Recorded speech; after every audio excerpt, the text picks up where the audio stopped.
action.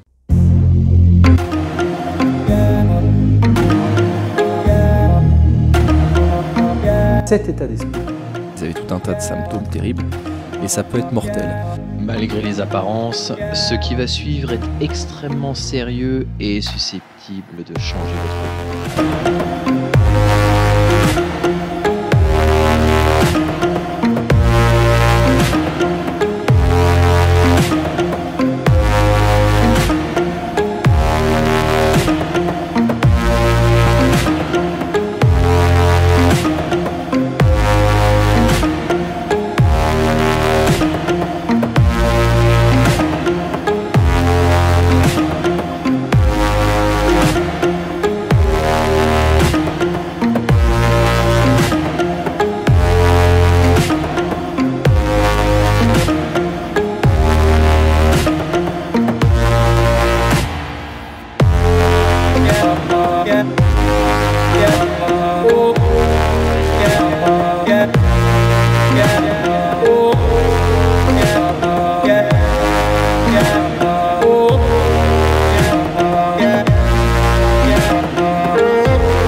Bonjour à tous, j'espère que vous allez tous très bien. Je vous retrouve aujourd'hui pour vous parler d'un sujet qui me semble important et je dois dire que cette vidéo me démange depuis le fameux événement, c'est-à-dire le premier tour de l'élection présidentielle, et j'ai un petit peu hésité avant de faire cette vidéo et puis je me suis dit que j'avais envie de la faire, j'avais envie de vous en parler. Et puis je suis assez désespéré de voir autant de contenu aseptisé sur les réseaux sociaux, etc. De la part de gens qui sont dans une autre thématique. C'est-à-dire que vous allez retrouver des gens qui sont dans une thématique politique et qui vont forcément donc parler du sujet. Mais dès qu'une personne va être dans une thématique beaucoup plus large, eh bien en général, elle va hésiter à parler de sujets dits clivants.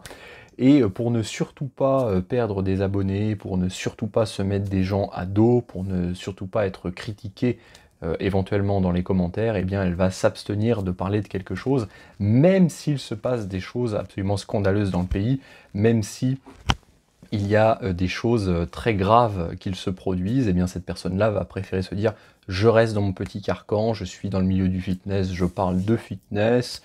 Le monde s'écroule derrière moi, mais surtout, voilà, je parle uniquement de faire des pompes, de faire des abdos. Si je suis dans un autre domaine, je reste dans ce domaine parce que, attention, ça pourrait me desservir. Et donc, je parle surtout pas d'autres sujets, aussi importants soient-ils, sauf si la doxa fait que je veuille à tout prix parler de ce sujet-là, et si c'est parfaitement consensuel, eh bien là, j'en parle. Voilà. Beaucoup de gens fonctionnent comme ça, et moi je trouve ça vraiment triste. C'est notamment le cas sur Instagram, hein, on le voit, c'est assez terrible, et moi j'ai pas envie d'être comme ça, j'ai envie de vous parler à cœur ouvert. Je veux rester moi-même, que ce soit avec les gens que je connais directement, ou même dans un milieu un petit peu plus public où les vidéos sont un petit peu plus accessibles. Alors bien sûr, je parle pas spécialement de ma vie privée ou je ne sais quoi, mais je veux pouvoir assumer mes opinions, voilà. Et bah tant pis si ça dérange un certain nombre de gens, d'autant plus que bon, j'ai fait plusieurs vidéos il y a un certain temps pour dénoncer le fameux pass de la honte, on va dire, hein. Je fais aussi attention aux mots que j'emploie à cause des algorithmes. Et je me suis aperçu que, voilà, en ayant été très sincère et en ayant affirmé vraiment mes opinions à ce sujet, eh bien j'ai eu beaucoup de retours positifs, vraiment une grande majorité de commentaires bienveillants, beaucoup de vues, puisqu'il y a une de mes vidéos qui a fait aux alentours de 10 800 vues, je crois, ce qui est complètement faramineux à mon échelle, puisque j'ai moins de 500 abonnés pour le moment. Donc voilà, je me dis que c'est quelque chose qui intéresse les gens, j'ai même eu un commentaire il y a quelque temps me disant bah, ça nous manque que tu ne parles plus de ces sujets-là, etc. Donc bah, je vais en parler et voilà, j'ai envie de communiquer certaines choses et ensuite bah, chacun fera ce qu'il voudra en son âme et conscience.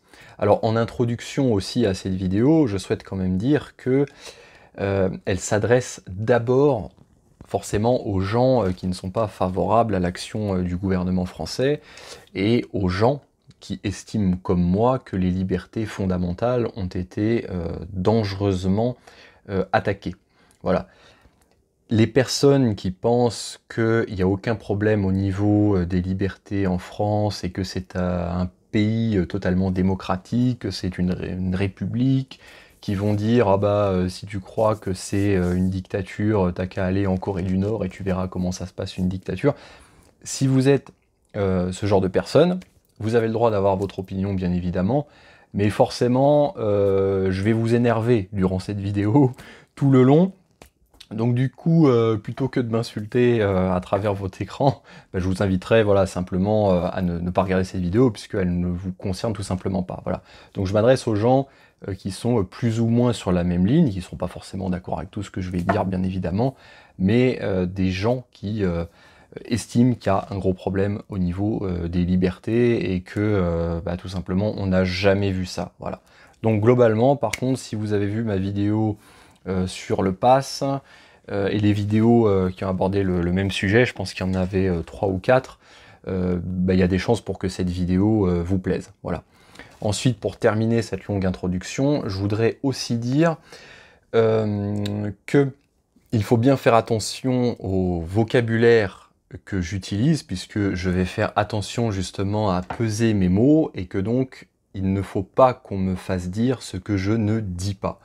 Par exemple, je pense, à moins que j'oublie en cours de route, mais aborder un sujet concernant une certaine catégorie d'âge, je vais bien peser mes mots, voilà, en parlant de statistiques. Je veux pas que quelqu'un me dise « Ah mais non, moi je suis pas concerné, alors que pourtant je suis dans cette catégorie d'âge, il faut pas faire dans le conflit générationnel, etc. » Puisque c'est évident, je vais juste parler d'explications et je vais parler de statistiques larges. Donc heureusement qu'il y a, non pas Findus, mais heureusement qu'il y a des exceptions, etc. Donc si je pèse mes mots, s'il vous plaît, ne me faites pas dire ce que je n'ai pas dit. Voilà. Alors, je vais, vous l'avez compris, parler des résultats du premier tour des élections présidentielles en France. Et je ne vous cache pas que j'ai été extrêmement surpris, comme beaucoup de gens plutôt dissidents du système en place, on va dire, puisque, comme beaucoup d'entre vous, du coup, je pense, je n'imaginais pas un seul instant que le président actuel fasse un score aussi élevé.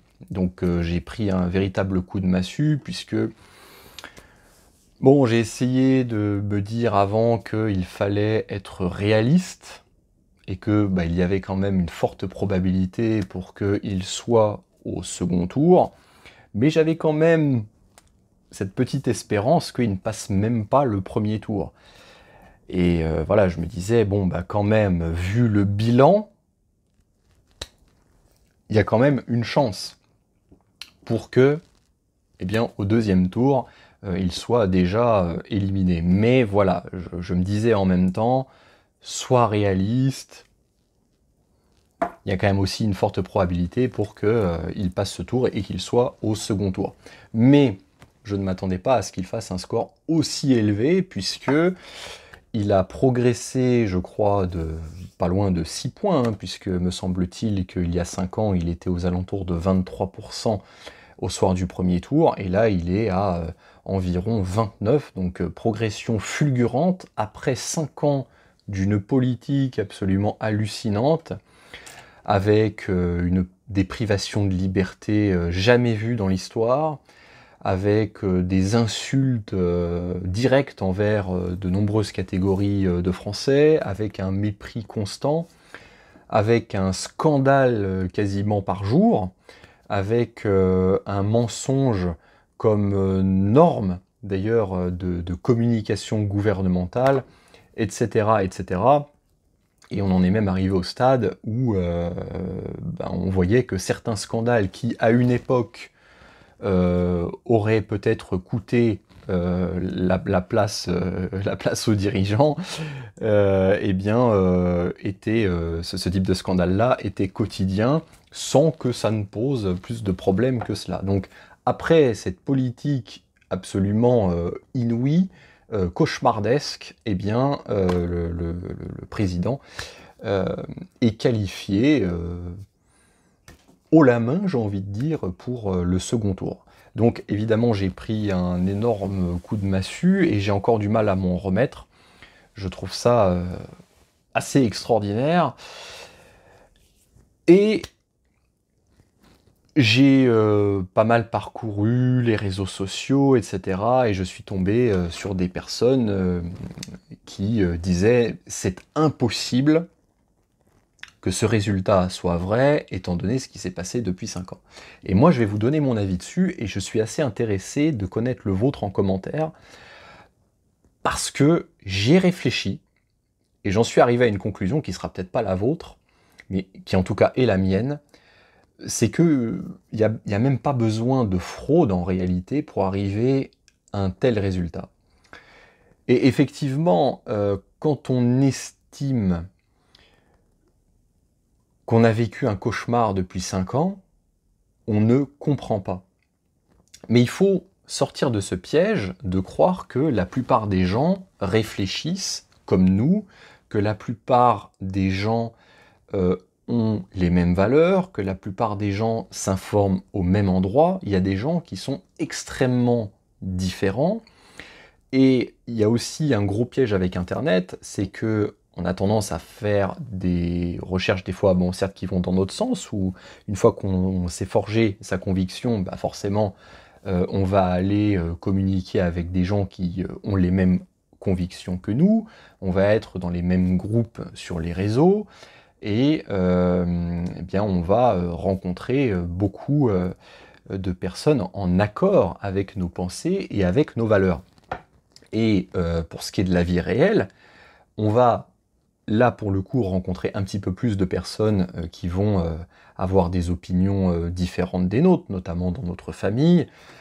C'est très rare qu'on soit en accord avec tout le monde dans notre famille, mais par exemple déjà dans notre cercle d'amis, nous allons choisir naturellement des gens aussi qui nous ressemblent, surtout que il y a aussi des choses qui se sont produites qui ont créé de tels clivages dans la société que malheureusement il y a eu des cassures de nombreuses amitiés, et il y a eu aussi là pour le coup heureusement des rapprochements entre personnes ayant de mêmes opinions. Et donc au final, quand on mélange un petit peu tout ça, on se retrouve quand même majoritairement en présence de personnes qui pensent comme nous. On peut avoir des collègues aussi de travail très différents, mais on va statistiquement multiplier les gens qui vont être de notre avis.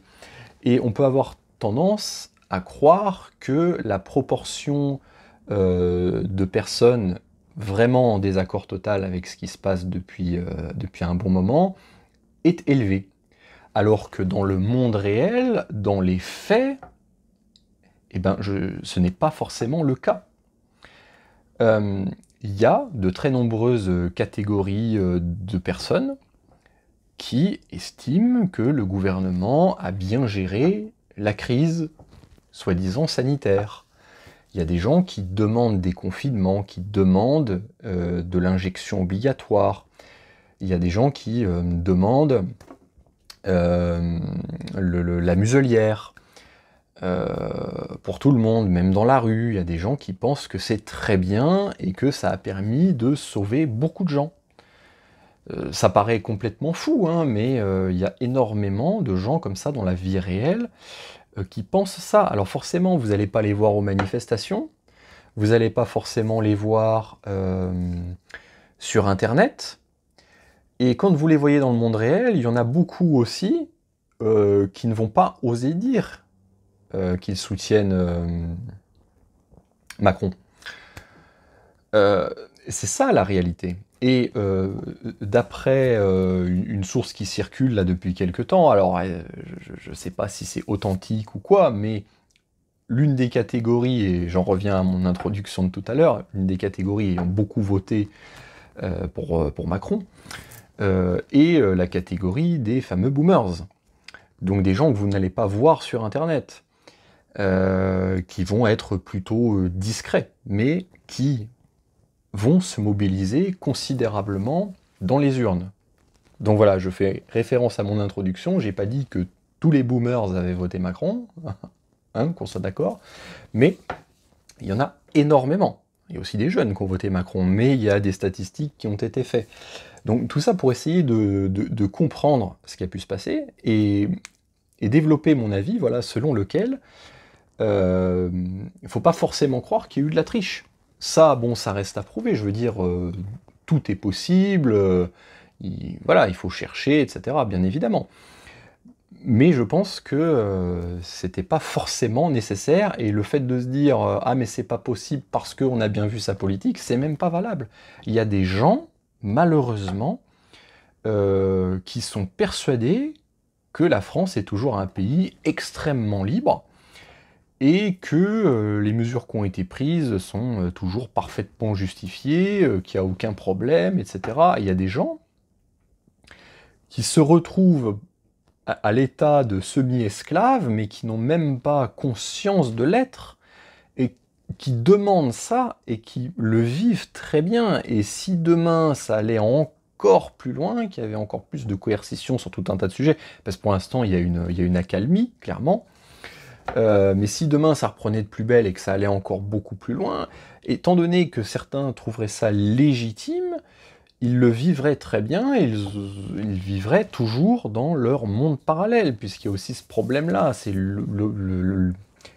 la puissance médiatique considérable qui font que beaucoup de gens vivent dans un monde parallèle, et ils ne sont plus dans l'observation du réel, mais simplement dans le respect dans leur pensée d'une trame narrative diffusée par des médias de propagande totalement corrompus. Et ils se créent cette réalité-là, et même si elle n'est pas du tout conforme à ce qu'on peut observer. Voilà. C'est-à-dire que si demain, à la météo, on vous dit en ce moment à tel endroit il pleut alors qu'il y a un grand soleil, ils vont croire réellement qu'il pleut, et inversement. Donc c'est pour ça qu'on a atteint un stade aussi où malheureusement nous ne sommes plus à l'ère vraiment de l'information pour ces gens-là. Je pense que ça ne sert plus à rien d'essayer de les amener de notre côté, de les faire réfléchir à certaines choses. Quoi qu'il se passe, ils resteront dans cette réalité alternative parce que, comme nous l'a démontré ce qui s'était passé, des fois on se dit, quand ils le verront de leurs yeux, ils comprendront, non. Même en voyant ce qui se passe, ils appréhendent et ils conscientisent les événements d'une façon différente. Donc c'est ça qui est vraiment très compliqué. Et donc je pense qu'il n'y a pas eu besoin de fraude. Et là, je vais d'ailleurs illustrer ce propos en relatant 2 témoignages que j'ai pu écouter et lire. Donc il y en a un que j'ai pu écouter donc, sur Internet, d'une personne qui a été assesseur dans la commune d'Angers, d'accord, qui a vu comment ça s'était passé. Il n'y a eu aucun problème, d'après cette personne-là. Il y a eu un travail très sérieux de dépouillement, en règle, la prise de notes, je ne sais pas trop exactement comment ça se passe, mais vérification du comptage plusieurs fois, etc. Et il a vu de ses propres yeux que dans chaque pile de 100 bulletins, il y avait en moyenne une trentaine de bulletins de vote Macron. Il l'a vu. Donc, voilà, il y a eu un autre témoignage que j'ai vu sur un canal Telegram, et qui disait que dans un village, Là, bah, pareil, il n'y avait eu aucune irrégularité a priori, et puis que les chiffres qui étaient sortis étaient conformes à la moyenne nationale. Alors vous allez me dire, on parle de la ville d'Angers plus d'une petite commune. Bon, c'est une infime partie de la France, on est d'accord, mais je veux dire, Angers compte quand même environ 155 000 habitants, un petit peu plus même, donc c'est quand même pas rien, et je veux dire, statistiquement, je veux dire, c'est pas possible que le président en place, imaginons, hein, dans un scénario, voilà, fasse 4% de voix réelles et doivent truquer, etc., alors que dans une commune comme Angers, il fasse réellement, je sais pas moi, entre 25 et 32%, sans triche. Enfin, vous voyez, il ne peut pas y avoir des disparités hors normes entre deux endroits de France. Enfin, ça me paraît difficile. Donc, bon, ce ne sont que des témoignages, mais selon moi, qui sont révélateurs du fait que, attention, à force de rester dans l'entre-nous, on n'a pas conscience des réalités, et la majorité silencieuse est pas forcément ultra hostile au gouvernement. D'accord? Alors bon, quand même, pour se rassurer un tout petit peu, on peut dire que c'est 29% de 65% de 47 millions. Donc je m'explique, hein. En France, il doit y avoir environ 67 millions maintenant d'habitants. Il y a 47 millions d'électeurs. Pourquoi? Parce que il faut être majeur et inscrit sur les listes électorales. Donc bon, ça enlève déjà 20 millions de personnes. Et il y a eu environ, je crois, 60... non, combien? Que je raconte pas de bêtises. Faut vérifier, j'ai plus en tête. J'allais dire 65% de participation, mais je crois que c'était à je sais plus quelle heure, ça a peut-être dû monter. Mais enfin bon, il y a quand même une grosse abstention. Ah, faudrait vérifier. Pardon. Mais bon voilà, il y a eu quand même une grosse abstention, donc c'est un certain pourcentage de participants, et c'est ce 29% parmi les participants. Donc voilà, mais ça fait quand même un sacré paquet de millions de voix quand même. Donc bon, effectivement, c'est pas fait pour nous rassurer nous, et moi ce qui ne me rassure pas non plus, c'est que le Rassemblement national a pour rôle d'être un épouvantail depuis les années 80, quand le parti avait un autre nom, et ça marche malheureusement très bien dans l'esprit des Français, puisque pour beaucoup de gens, c'est encore symbole de l'extrême droite, attention, le danger, la menace fasciste, etc. Alors même que le Rassemblement national a des idées économiquement plutôt à gauche. Dire aujourd'hui que c'est un parti d'extrême droite paraît être révélateur d'une ignorance absolument incroyable politiquement. C'est mon avis, peut-être que vous n'êtes pas d'accord, mais c'est un parti qui est à droite sur le plan, on va dire, civilisationnel, qui reste nationaliste, mais qui, sur le plan économique, est plutôt à gauche. Donc ça fait un parti plutôt à droite, mais un parti d'extrême droite. Faut vraiment pas exagérer, mais pourtant dans l'esprit des gens, c'est encore l'extrême droite, l'épouvantail, et beaucoup de gens sont terrorisés par la perspective d'une Marine Le Pen au pouvoir, qui en plus porte le nom Le Pen, qui est très connoté, qui fait très peur, etc. Puisque, bon, on sait que son père n'avait pas bonne presse, dans la sphère médiatique en tout cas, et donc souvent le RN est utilisé pour faire peur, pour faire passer systématiquement l'adversaire, hein. On va être clair, et pour moi, là où il y a le danger d'une réélection de Macron, c'est que il n'a pas la meilleure adversaire, loin de là.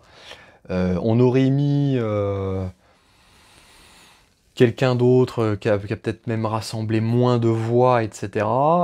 Étant donné qu'il n'a pas cette image auprès du public, il aurait eu sans doute plus de chances. Donc c'est pour ça que pour moi c'est un petit peu mal barré. Et bon, certes, faut pas non plus se faire d'illusions, avec une Marine Le Pen au pouvoir, ce sera pas forcément la panacée. Mais quand on a vu ce qui s'était passé, de mon point de vue, ce serait très largement un moindre mal. Mais malgré tout, je lis encore beaucoup de gens qui ne voient pas que la tyrannie, elle est déjà au pouvoir. Il y a des gens qui sont même allés jusqu'à dire « Ah, mais si Marine Le Pen était au pouvoir, ce serait la ruine économique. » Mais... Pardon ?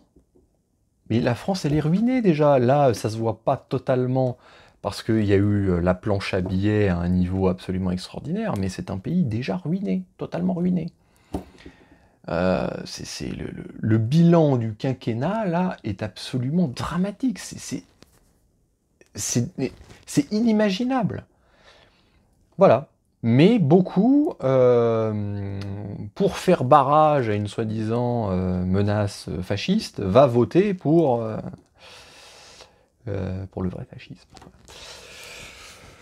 Donc voilà, alors c'est pour ça que, est-ce que j'en suis déjà à ma partie pronostic?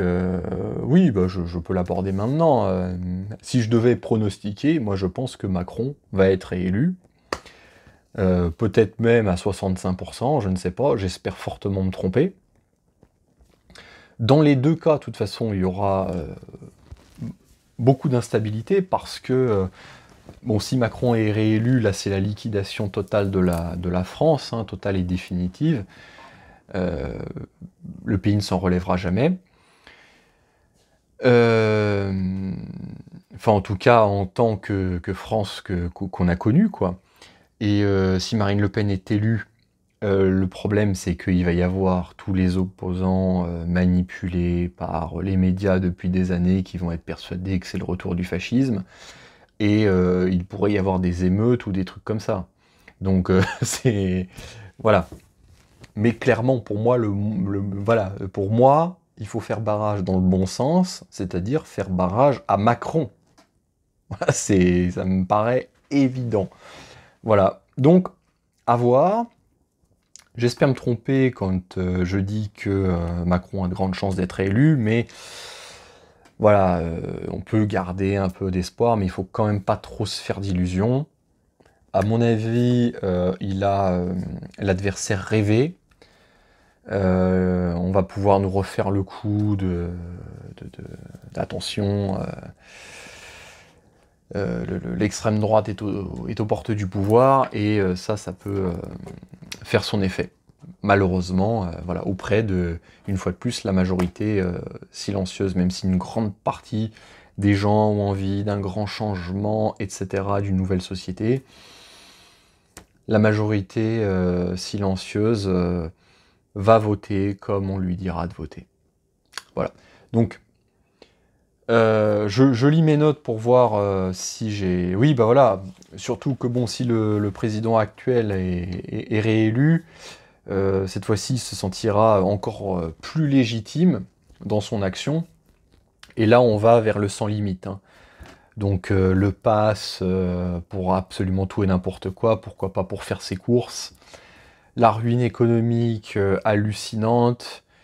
Ça va, la liquidation de la France, vous n'imaginez pas. Je pense que là, il n'y aura plus qu'à faire ses valises, très clairement. Et voilà, en tout cas, j'ai quand même envie qu'on essaie le plus possible de rester dans la positivité. Il faut quand même jamais oublier que la politique, c'est quand même très important. Faut jamais dire ouais, je m'occupe pas de politique, comme ça la politique s'occupera pas de moi. Ça, c'est totalement faux. Au contraire, elle va bien s'occuper de toi, je te le garantis.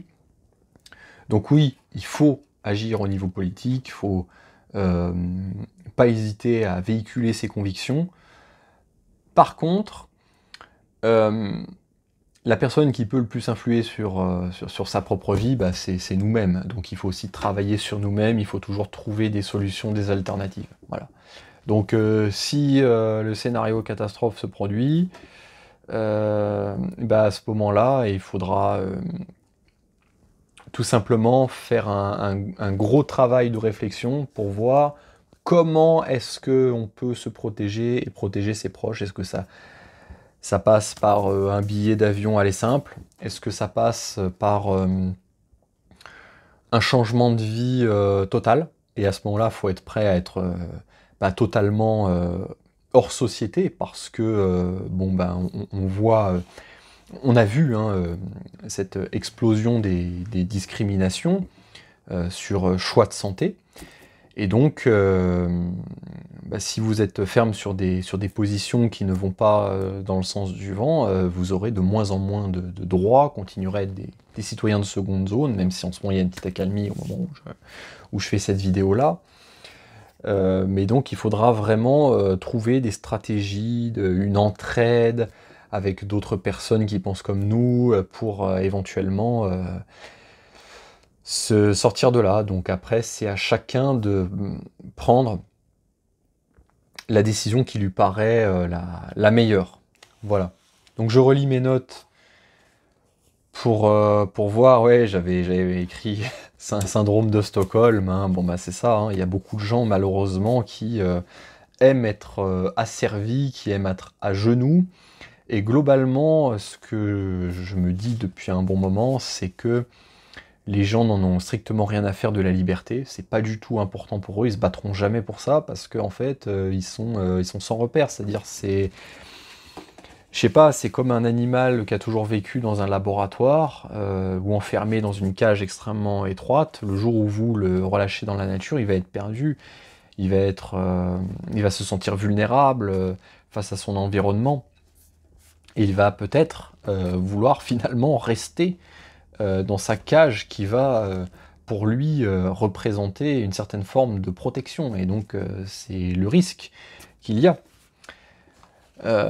chez bon nombre de personnes. Et c'est ce qui peut expliquer aussi ce syndrome de Stockholm. C'est-à-dire que même si on leur impose des règles totalement débiles, eh bien au moins ils ont des règles et ils sont contents d'avoir ces règles. Et ça va très loin. Hein. Moi j'ai regardé une vidéo il n'y a pas très longtemps, là c'était avec Jérémy Mercier, hein, que je vous recommande, et une autre personne, je ne me rappelle plus son nom, désolé pour lui, qui est philosophe.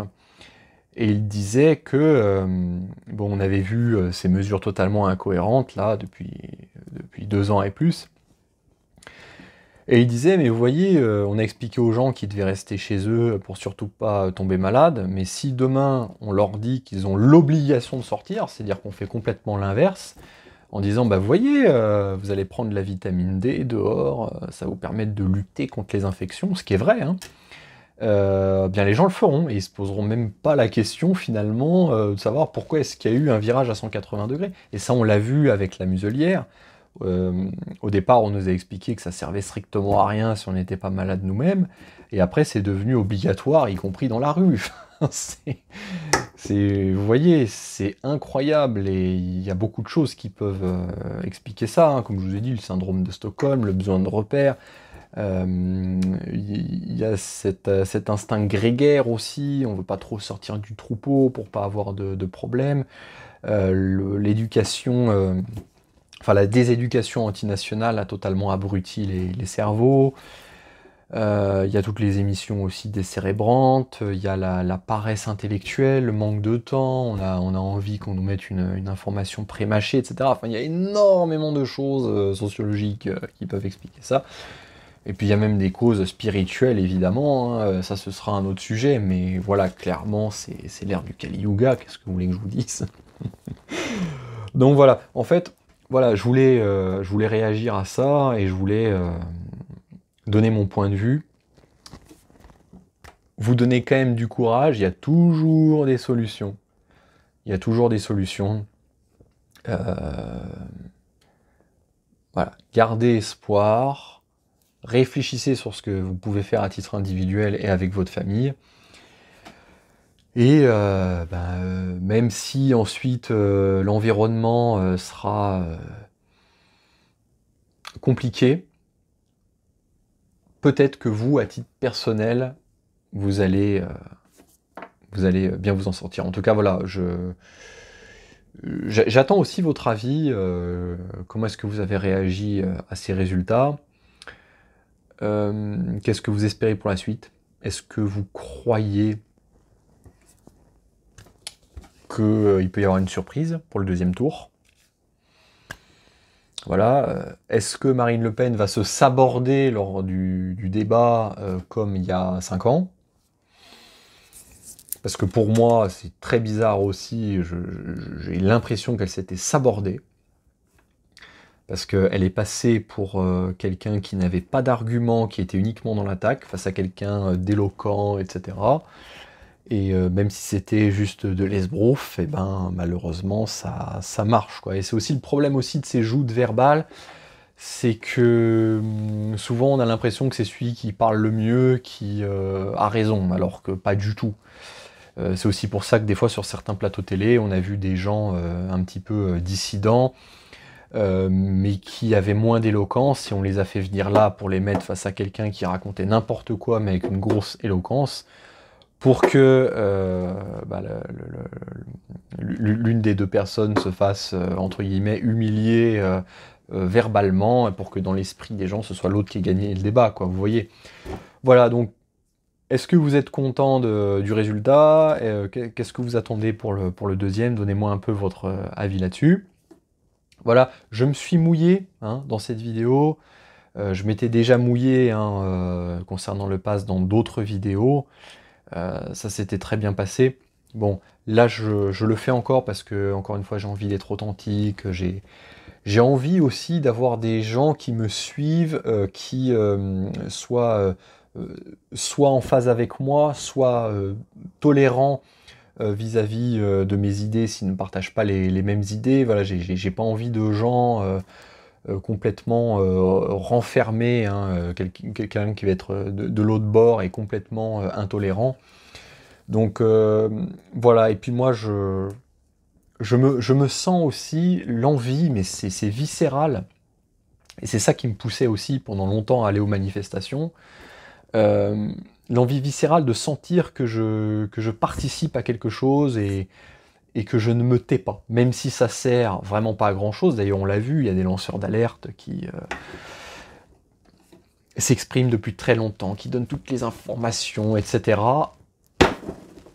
Et ça donne quoi? 29%. C'est à désespérer. Mais bon, même du point de vue de la santé, franchement, et ça a été prouvé, quand on est dans l'action, on se préserve aussi. Déjà, c'est bon pour la conscience, c'est bon pour son salut aussi, pour ceux qui croient à ces choses-là. Et clairement, quand il y a une inhibition de l'action, on développe des maladies. Ça a été prouvé. Il y a des études scientifiques qui ont été faites où ils torturaient des pauvres rats. Quand le rat pouvait agresser l'autre rat, enfin, je veux dire agir, quoi, il se portait bien. Donc moi, je veux pas être dans l'agression, mais je vais être dans l'action, même si c'est une action qui forcément va pas avoir un poids extraordinaire. C'est aussi une façon d'être en phase avec moi. Donc voilà pourquoi je fais cette vidéo. En tout cas, j'espère que vous allez bien. N'oubliez jamais que la vie est super belle en réalité. Simplement, le bien, on le banalise. Aller faire une promenade dehors au soleil, etc., avec le chant des oiseaux, c'est quelque chose d'extraordinaire. C'est extraordinaire. On n'en parle pas dans les journaux, parce que c'est considéré comme banal. Pourtant, c'est quelque chose d'extraordinaire. Et la plupart des petites choses banales comme ça font partie des joies de la vie dont il faut savoir profiter. Voilà. Donc, soyez bénis.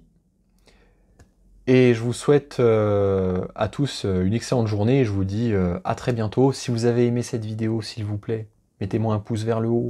Si vous n'êtes pas abonné, abonnez-vous, s'il vous plaît. J'ai une chaîne microscopique pour l'instant. Aidez-moi à monter un petit peu. Ça ne coûte rien, c'est très facile. Vous pouvez mettre la petite cloche des notifications aussi pour voir mes autres vidéos.